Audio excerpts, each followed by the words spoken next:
welcome to our channel viewers.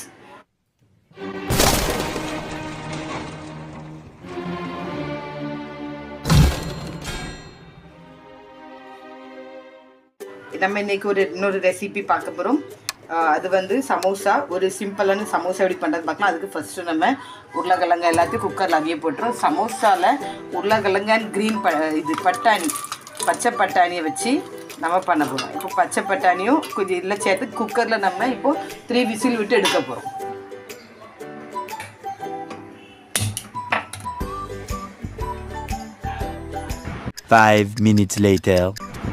இப்போ பாருங்கள், நம்ம வந்து இந்த உருளைக்கிழங்க பட்டாணி நல்லா அவிச்சிட்டோம். பாருங்க இப்படி நல்லா மேஷ் ஆகிற அளவுக்கு நீங்கள் அவிச்சிட்டு கையாலே மேஷ் பண்ணி விட்ருங்க. மேஷ் பண்ணி விட்டுட்டு இப்போ இதில் நம்ம கொஞ்சம் ஒரு மசாலா ஆட் பண்ண போகிறோம், இன்க்ரீடியன்ட்ஸ் ஆட் பண்ண போகிறோம்.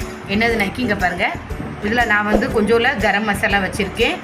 கரம் மசாலா, அப்புறம் சாட் மசாலா, அப்புறம் கொத்தமல்லி பவுடர், அப்புறம் பிளாக் சால்ட். இந்த 4யுமே நம்ம கொஞ்சம் ஒரு ½ டீஸ்பூன் எடுத்துக்கணும். ½ டீஸ்பூன் எடுத்துகிட்டு இப்போ இதில் போடணும். இப்போ நல்லா மிக்ஸ் பண்ணி விட்டுருங்க.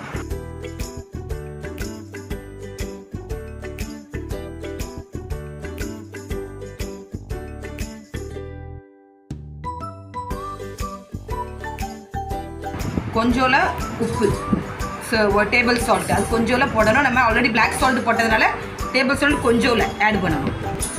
வரப்புக்காக இங்கே பாருங்கள், நான் மிளகாவும் கொத்தமல்லியும் அரைச்சி வச்சுருக்கேன்.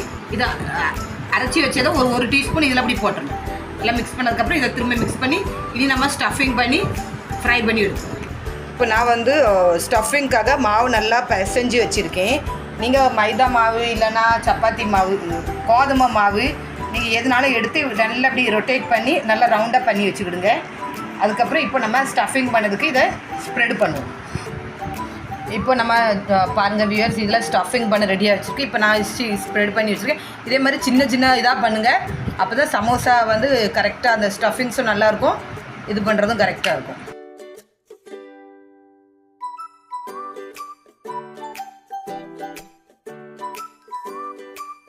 இதே மாதிரி சமோசா ஷேப்பில் நம்ம ஒன்று ஒன்றா பண்ணி எடுக்கணும். பாருங்கள் வியூவர்ஸ், இப்போ எல்லா சமோசாவும் ப்ரிப்பேர் பண்ணியாச்சு. கொஞ்சம் மினி சமோசாஸ் மாதிரி பண்ணியிருக்கேன், கொஞ்சம் பெரிய சமோசா பண்ணியிருக்கேன். இப்போ இதெல்லாம் நம்ம ஒன்று ஒன்றா ஃப்ரை பண்ணி எடுப்போம்.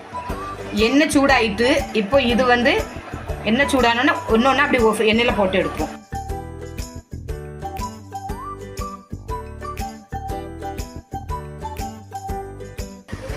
வியூவர்ஸ், நம்ம சமோசா ஆகி கொண்டு இருக்கிறது. பாருங்கள், இப்படி நல்லா கோல்டன் ப்ரௌன் ஆனோன்னு இப்படி எடுத்துடணும்.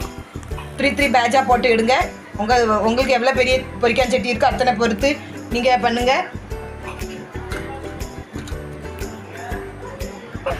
பாருங்கள் வியூவர்ஸ், எல்லா சமோசாவும் இவ்வளோ அழகாக வந்திருக்குன்ட்டு பாருங்கள். நல்ல ப்ரௌன் கலர் ஆக்கிட்டு நீங்கள் எடுத்திங்கன்னா சூப்பராக வரும். இது பாருங்கள், டேஸ்ட் பண்ணி பார்த்தோன்னா ரொம்ப செம்ம டேஸ்ட்டாக இருந்துச்சு. நீங்கள் இந்த மெத்தடில் ட்ரை பண்ணி பாருங்கள். சமோசாஸ் வீட்டில் சாட் ரெசிபி இப்படி ட்ரை பண்ணி பாருங்கள், ரொம்ப நல்லாயிருக்கும் இந்த ரெய்னி சீசனில்.